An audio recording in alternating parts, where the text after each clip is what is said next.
দাঁড়া, কি ব্যাপার? তোর নাকি পরীক্ষা? তুই অটো নিয়ে বেরোছিস কেন? কি হইলো?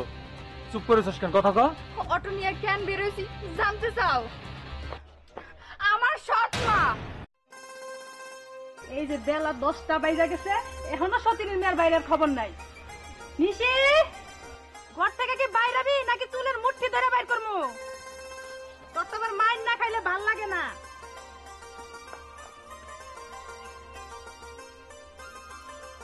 কি হইছে মা, ডাকতাছো কেন? কেন ডাকতাছি তুমি বোঝো না? হ্যাঁ, কালকে সকালে যে কিস্তিটা আমি দিমু কোন থেকে? তুমি যদি কত নিয়ে না বাইরে এটা ধরো চাবি নাও। মা, এই যে তুমি কেমন কথা কইতেছো? তাছাড়া তুমি তো জানো আজকে আমার পরীক্ষা। আমি যদি আজকে পরীক্ষাটা না দিতে পারি তাইলে আমার এত কষ্ট করে পড়াশোনা করে কি লাভ? তুমিই কও। অত পড়াশোনা করার দরকার নাই, বুঝো নাই? তোমার পড়াশোনার আগে হইলো আমার কিস্তি। তুমি কি পড়াশোনা করে জজ ব্যারিস্টার হবা? অন্য আমার দরকার নাই। তুমি যদি জজ ব্যারিস্টারই হইতা তাহলে তো তোমার মা তোমার জজ ব্যারিস্টার বানায় ফিরে যাইতো। এই আপদটা আমার কাছে দিত না। মা গো, তুমি এতটা পাষাণ হইও না। আমার মার খুব ইচ্ছা ছিল আমি যেন পড়াশোনা কইরা ভালো কিছু করি। তুমি আমার পড়াশোনাটা নষ্ট করে দিও না মা। কি কইলি? আমি তোর পড়াশোনা নষ্ট করতেছি? এই হারামজাদি, পড়াশোনা নষ্ট করতেছি? তোর যে 3 বেলা খাইতে দেই এটাই বেশি, বুঝছ নাই? এই দর চাবি নি। সকালে আমার কিস্তি এটা জানি মনে থাকে, আর মাথার থেকে ওই পরীক্ষার চিন্তাটা নামায় ফেলাও। মাথায় জানি থাকে এটা নি।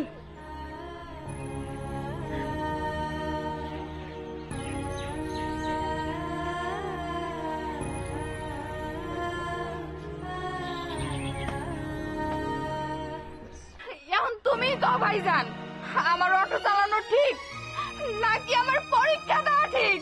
দেখ নিশি, কোনটা ঠিক কোনটা ভুল সেটা আমি ঠিকই বুঝি, কিন্তু যে বুঝে না তারে বুঝার লাগবে। চল আমার সাথে।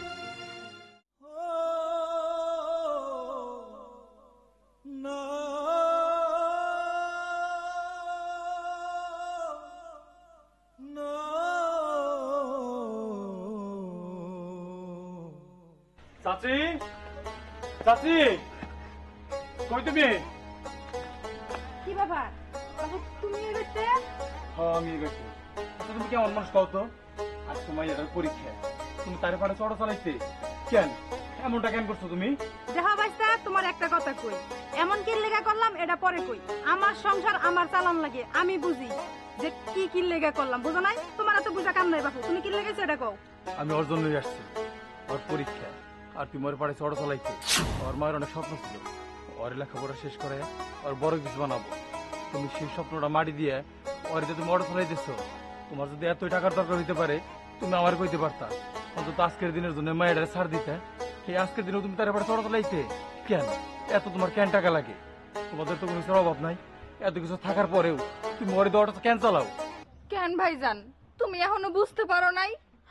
আমি তো ওনার সৎ মাইয়া, উনি কেন আমার ভালো চাইবো?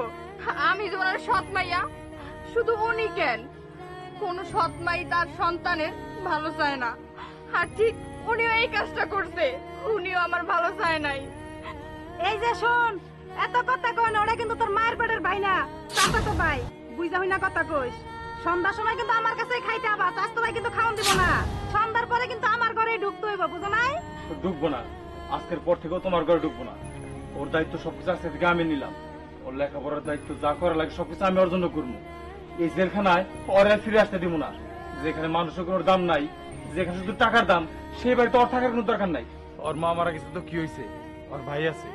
আর তুমি মা হয়ে যেটা না পারছো সেটা আজকে ওর ভাই করে দেখাবো, কথাটা মনে রাখো। চল নিশি। যাও যাও, দেখি কয়দিন থাকতে পারো। ঘুরা মুড়া সৎ মায়ের কাছে এখন লাগবো, তখন আর আমি ঘরে জায়গা দিব না, বুঝো নাই?